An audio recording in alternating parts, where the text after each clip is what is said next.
It is Friday, and we are working for Crucell, Friday, August 30th, 2024, in Los Angeles. He is Sam Park. In Montgomery, Alabama, I am John Ramey. The Russian economy is trucking along despite sanctions. We'll look into that. Record-setting bombardment by Russia of Ukraine as Ukraine holds territory inside Russia's borders. And also we'll look at the Israeli military operation in the West Bank that has resulted in the killing of a Hamas leader. How are we doing, Sam? Just fine.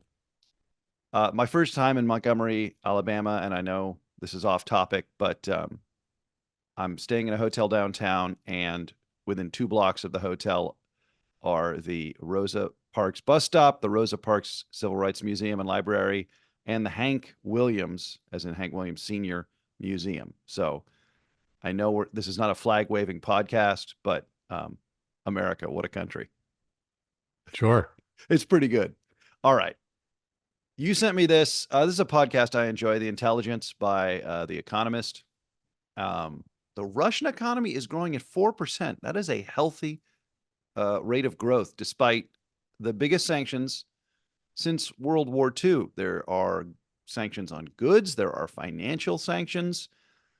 But they're not working, and it seems as though there's a group of nations that are kind of sanction washing goods that are just kind of being repurposed. There is a very lucrative middleman business right now, as Russia cannot directly import goods from Europe and the West. Yes, that's right. Mainly Kazakhstan, I think, is the chief culprit in this exchange. Imports from Kazakhstan have increased 7 times from Kazakhstan to Russia since the start of the invasion of Ukraine. That's staggering. Yes, and not coincidentally, exports from the EU and chiefly Germany, let's be frank, to Kazakhstan have also increased by some factor. But I think everybody knows exactly what's going on. You just ship stuff to Kazakhstan, they tighten the screws, and then they ship it on to Russia. It's pretty ghastly, frankly, but nobody should be surprised about this. And I think that, in Germany, they would say that there's only so much economic pain they can take, frankly. That's a big business in Germany, is exporting to Russia. Yes, manufactured goods, yes. Sorry, carry on. No, I mean, it is pretty disgraceful, though, right? I mean, because, you put sanctions on for a reason. And just the idea that they could be so easily evaded, I think, makes the whole sort of sanctions regime somewhat questionable. Now, yeah, it's a fig leaf. Well, yeah, but now we shouldn't be waving our fingers too hard at Germany. For example, since our nation has been imposing import sanctions on China, what do you know? Our imports from Vietnam have gone up considerably, right? Which we've spoken about on this podcast before, although it's been a while, right? And so it's really the same process, right? China exports stuff to Vietnam, they tighten the screws, and then they ship them to us. The problem is that China isn't invading anybody just yet. And so there's sort of less at stake in our process. But still, these same processes happen in other places also.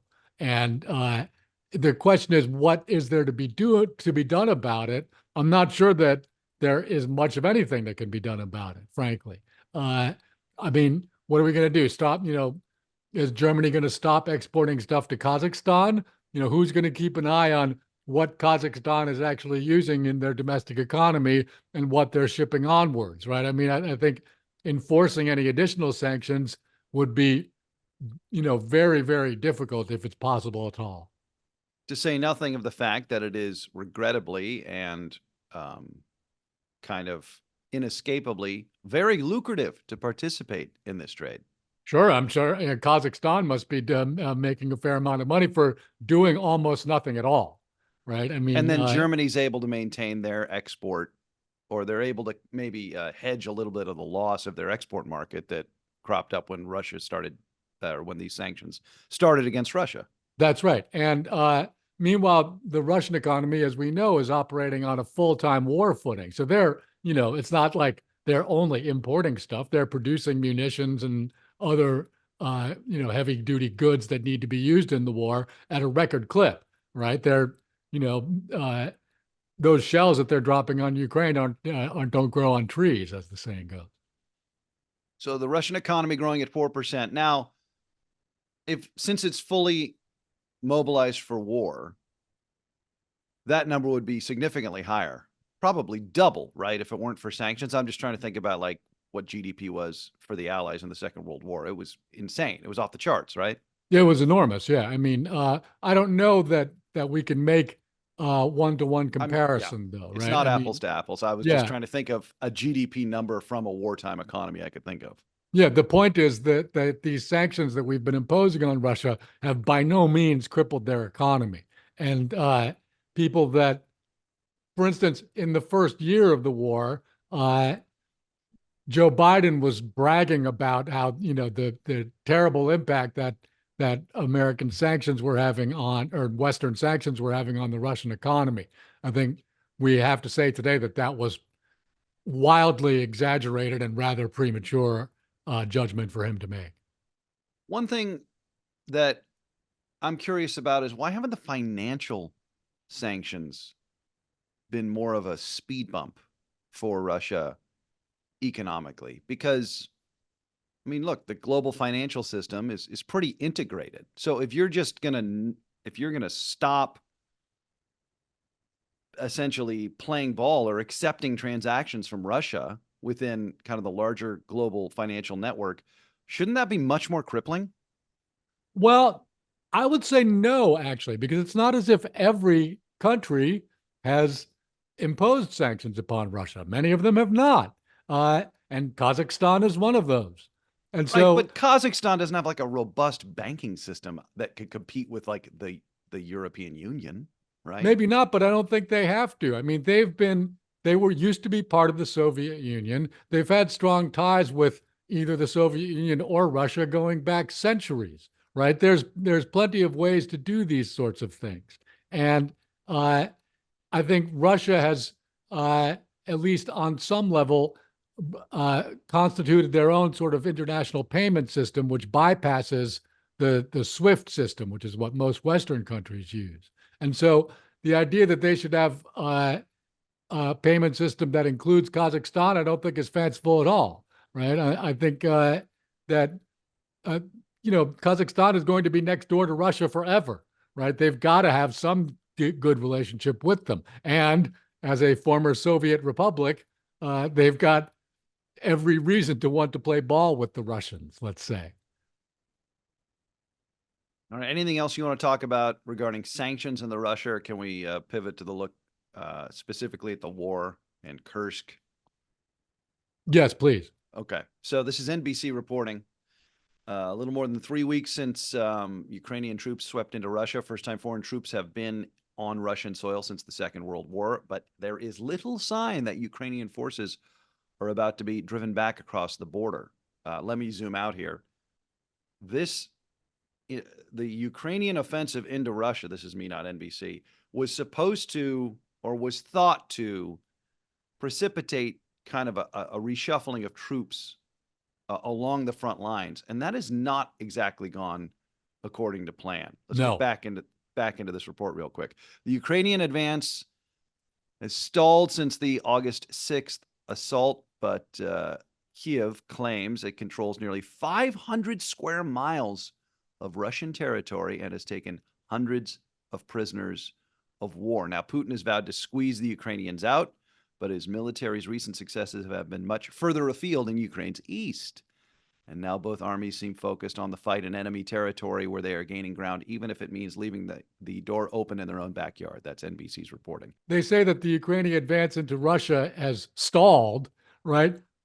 I don't think that advance was actually designed to do much more than it's done already, right? The idea that they were going to push really far into Russian territory, I don't think that was ever in the cards, No, right? it's grab and hold for leverage just in case Trump wins the U.S. presidential election, Yeah, right? that's the way we've characterized it anyway, right? And I think that's Yeah. probably apt. It's also a sort of bargaining chip with the West, right? Where because ever since they've been mounting this incursion, they've been just yelling, "Let us use the weapons and to strike targets further inside of Russia, the airfields that are supplying the planes that are bombarding Ukraine at a higher level than at any other point during the war."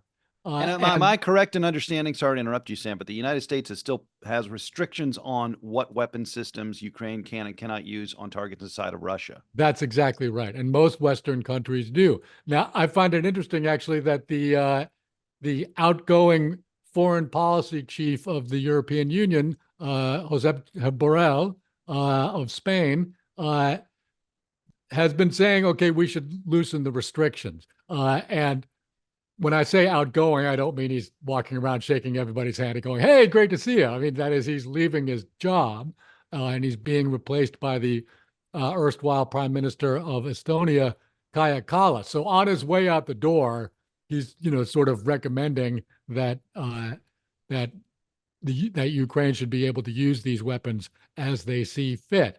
And I think that uh, at some point that might begin to happen. And but it might take a little while. For example, I would say that if Kamala Harris were to lose the election in November, I think at that point Joe Biden might actually say, "Okay, just give him hell, right? Do whatever you want." Uh, he might not, okay, but I could see that happening if that eventuality should arise. But that's been the Hold on. Ukrainian. Let's explore that a little bit more. Okay. Let's say Biden says, "Fine, gloves are off," if Harris loses to Trump, because that would then give the Ukrainians the interregnum of 3 months prior to the new Trump administration to Yes. gain and secure as much leverage within the war, Yeah, assuming and well, Trump would not then. not just that, but to take out some of the Russian air assets, Sure. right? I mean, now I'm not. This is, you know, rank speculation, It's right? That fine. none of this It's a might occur. podcast. Yeah, sure. Uh, but yeah, I mean, they've been getting pounded from the air all This is this the week. Ukrainians, you're saying. Ukrainians, I mean, yes. And to the extent that Russia has been trying to reinforce the Kursk region that Ukraine has invaded, they seem to be doing so with troops from outside of, that is, from other parts of Russia, not from the front lines in Ukraine. And that was true from the very beginning of the Kursk incursion or the incursion. Uh, that Russia wasn't going to bring troops from the Donbass, essentially, where the fighting continues. And so we'll have to see how this all plays out. But and I wonder if this might cause some political difficulties for the Ukrainian president, Volodymyr Zelensky, right? Because this might not end up going very well for Ukraine. And if it doesn't, the risks involved in it are very large. And they could end up losing much more in the Donbass region than they could hope to gain out of maintaining the operation in Kursk. I heard Adam Kinzinger, former congressperson, former service member in the United States military, and I have not verified this number, so forgive me. He said the Russians have lost 600,000 men, lost as in killed in action. 600,000. That is a staggering number. That I is think that might be the overall casualty figure. I don't think that's killed. killed. Okay. Still, that's more than the United States had killed in action in the Second World War. I mean, that That's is a right. staggering number of casualties for a war that has netted Russia what? Well, I mean, it's difficult to say what it's netted them because the war is still going on, right? But they have occupied a large amount. I think it's something like 20% of the territory of Ukraine, and that's not nothing. I think now I would prefer that Ukraine get back every inch of territory that it's lost to the Russians, including all of Crimea, right? But the possibility of that actually happening, I would say, is at least dwindling. I wouldn't say it's out of the question, but they might end up having to give up something. And I think, if that is, I know that there are some people inside of Ukraine who will say, listen, most of the Donbass uh, was already Russia sympathetic. There, that's where the A lot of sort of, Russian speakers. yeah, the ethnic Russian population of Ukraine lived to begin with, and they were the ones who always opposed uh, Ukraine's gradual movement towards the West. So if we have to give up anything, uh, at least part of the Donbass might not be the worst thing to give up. Now, again, I don't want that to happen, but people inside of Ukraine are already having that conversation, and it's their decision to make, and certainly not mine. What do we think about the red line that's already been crossed regarding nuclear deterrence? I think earlier in this conflict, Russia had said or they had intimated that if Russian sovereign territory was breached, that there would be a nuclear retaliation. That clearly hasn't happened. Um, where do we find, or where do you find the red line concern? Because obviously, mistakes happen, and this is a nuclear armed power. I think that anybody would hesitate before employing nuclear arms. Now, and in We'd fact, like to think. well, I mean, the fact is that Vladimir Putin himself has hesitated, right? Yeah. And it's just a big step to take. And in fact, nobody has taken it since 1945. And I'm not saying it's not going to happen, but nobody actually knows what the repercussions of taking such a step would be. And I think that's one of the reasons why it has yet to be taken so far.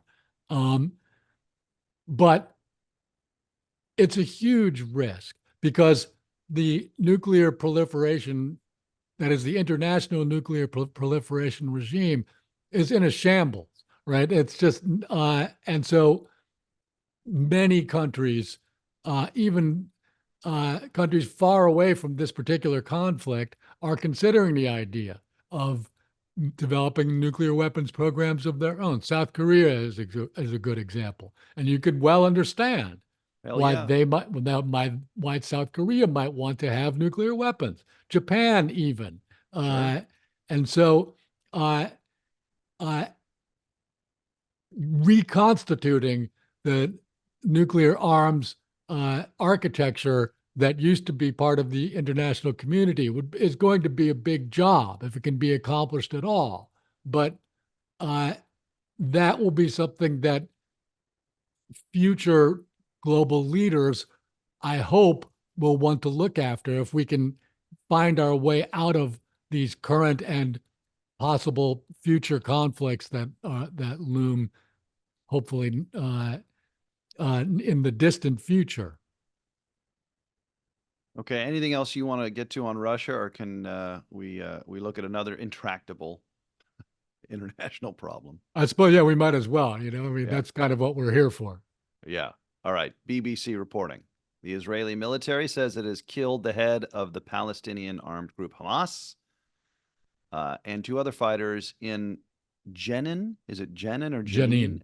Janine. Jenin in the occupied West Bank. Major operations continuing there.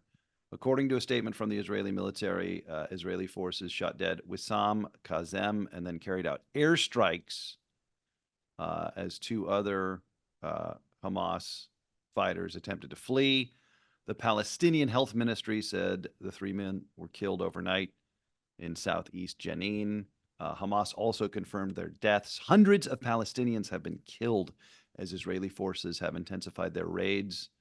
The Israelis claim they're trying to stem deadly Palestinian attacks on Israelis in the West Bank and Israel. So we'll throw up a map here just to explain. here. The difference between Gaza and the West Bank.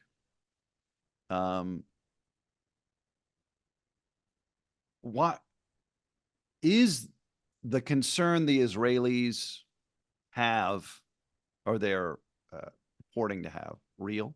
Is all of a sudden Israeli security at risk from the West Bank? The concerns are both real and, I would say, exaggerated. Sure. There are attacks that take place inside of Israel from militants in the West Bank. However, most of the violence that is committed against Israelis by West Bank-based militants is against Israeli settlers. And there are about, I believe it's 700,000 settlers, that Israeli settlers who live in the West Bank. And all of the Israeli settlements in the West Bank are illegal under international law. This has been true for decades, and this status was recently ratified by a decision in the International Court of Justice. And so this is a delicate matter, and I want to be very careful about how I talk about this. But if you're a settler, an Israeli settler living in the West Bank, illegally, yes, you should consider that your life is at risk. And that should be something that you take into account before becoming a settler, I would say. On top of that, violence committed against Palestinian citizens of the West Bank by Israeli settlers, mind you, not by Israeli troops, but the settlers themselves, was at an all-time high at the time of October 7th and has only gotten worse since then. And the Israeli administration of security matters inside of the West Bank is under the charge of the most right-wing members of the current Israeli government, who are very open about their intention to annex the West Bank into Israel itself, possibly including large transfers of population of the Palestinians currently living there. So, to me, the question is, how far is this current military operation going to go in the West Bank? They've taken out some very dangerous Palestinian militants, all right? Not just the Hamas fellow that you talked about, but also one of the operatives of Palestinian Islamic Jihad. And so it's not like they just went in haphazardly to kill people, right? There were people that they were trying to take out. My worry is that this is not going to stop here. Because let's face it, since October 7th, the population of Palestinians in both Gaza and the West Bank has been broadly radicalized. So you're not going to have to look real hard to find militant Palestinians. And so you could go on forever trying to root them out in the West Bank or any other part, either in the West Bank or in Gaza. And many Palestinians in the West Bank believe that what's happened in Gaza so far since October 7th is a preview of what's going to happen in the much larger territory of the West Bank. And I hope they're wrong about that. They might be wrong about that, but they might not be. And I would say also that I'm very happy that our President Joe Biden decided to drop out of the presidential race here in the United States. But had he not done so, I'm not certain this would be happening. It might still be happening. But I think to some degree, Israel might feel that they can take advantage of a lame duck presidency in the United States. It's impossible to say whether or not that's true. But I don't, if if I suspect that, I don't think I'm the only one who does. So in a sense, the suspicion you have is that Israel might be less inclined to listen to what Joe Biden has to say regarding moderating what they Yes. intended to do in the West Bank because he is a lame duck. Yes. And again, there's no way of substantiating that claim, right? It's more rank speculation on my part. But something that also concerns me, as I mentioned, the far right members of the Israeli government, namely, I should say, Bezalel Smotrich and Itamar Ben-Gvir.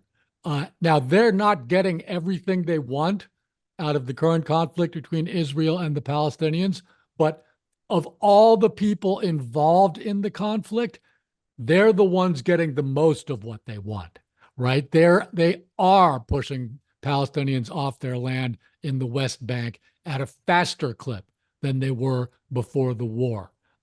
They are seeing Gaza just being laid waste. And I think this is something that isn't talked about enough, frankly, is that by the time this war is over, and maybe even already today, there's nothing left of Gaza, right? There's nothing to govern, even if the war ended right now. And I don't think people are paying quite enough attention to that. I'm happy to say, however, that Israel has agreed to 8 to 9 hours a day of pauses for 3 days to allow the World Health Organization to enter Gaza to administer polio vaccines because Jesus there has Christ. been a polio Right. outbreak inside of Gaza. There was aerial photography on the BBC this week that showed before and after photos of the shoreline from satellite photos, that is, of Gaza. And the water all along the shore of Gaza, it's brown, right? Because the sewage systems are just gone, right? So everything's just being, not everything, but quite a lot of sewage just, polluting the ocean. It's polluting the land too, right? It's just that you can't see the land pollution from the satellite photos. But this is why we've got polio outbreak inside of Gaza right now. And they're going to have to do another round of vaccinations in 3 weeks because that's the way the polio vaccine works. You get one initial dose and then you get a follow-up dose. Now, I think this is going to start next week. Hopefully it'll go okay. And I wouldn't put it past Hamas to try and somehow interrupt this vaccination campaign, by the way. But again, Gaza is just a wasteland right now. Sam, I'm sorry, go ahead. No, please go ahead. I just keep coming back to, there is no question that here on this podcast, we simultaneously understand Israel's right to exist and defend itself, and also have the utmost pity and empathy for the human suffering that is taking place in Gaza and also in the West Bank. But until Hamas is Hamas is too involved. I mean, the Palestinian people, as devastated as they are right now, must have something besides Hamas speaking for them if they want any kind of solution here. Okay, but I agree with that. And I'm not saying that's their fault. I'm just saying until Hamas is removed from the equation, Israel can rather justifiably say, every time I turn over a rock, there's a militant that wants to kill Israelis. That's right. What are they supposed to do about that? The more non-militants that you kill, the more of those militants that there will be, right? And at a certain point, for instance, we talked about this a few weeks ago. The United States military issued an opinion saying Israel has achieved every military goal inside of Gaza that they can hope to achieve. And so it's time for a ceasefire. Now, at a certain point, if you can't achieve anything more militarily, then what are you still doing, right? I totally understand that. Yeah. At a certain point, you've got to say, and maybe not say, but just through your actions, just ignore Hamas, right? Just stop killing people, right? Sinwar will have to come out of the tunnel someday. And as I've told you, John, as soon as he does, I would be very, very happy if Israel just took him out with an airstrike or a drone strike by himself. And yeah, maybe some other Palestinians would be standing next to him who would be collateral damage. But if they were to do that, the world would shout and scream for about 10 minutes. And then we could get back to some beginning of a reconstruction of Gaza. But I despair of anything like this happening with the trajectory of this war. But for now, the place to keep an eye on is the West Bank, because if this military activity continues in the West Bank, I just don't see any good way out of this. And I could barely see one before, frankly. Yeah, it is difficult to take people seriously who talk about a two-state solution given the state of play right now. Yeah, I know, and I don't think Palestinians can even envision a two-state solution right now, right? Anyone who would talk to them about this, I think they would just laugh at them and say, what are you even saying? And it would appear to me that the position of the current Israeli government, which I need to make sure is very clearly stated, is not the position of Israelis. But the current Israeli government doesn't seem very interested in anything besides an Israel alone solution. Yes, and this incursion into the West Bank would seem to indicate that Israel is the only party to this conflict that's actually interested in escalating it. For instance, we talked about the assassination of Ismail Haniyeh in Tehran, and that the world was bracing itself for Iran's inevitable retaliation. But as we've discussed on this show, that might not add up to much, because Iran is nowhere near as militarily capable as they're often described, right? Every time they try to deploy their military in conventional terms, it doesn't really go well for them. In fact, they've only done it once in the entire history of the Islamic Republic. That was just a few months ago, and it went very poorly for them. And so it might be a little while before they have to do anything like that again. Okay, that'll do it for us this week. We got German provincial elections. Do I have that right? Coming State up next elections, yes. State elections, excuse me. That's right. A couple of them next week, yes.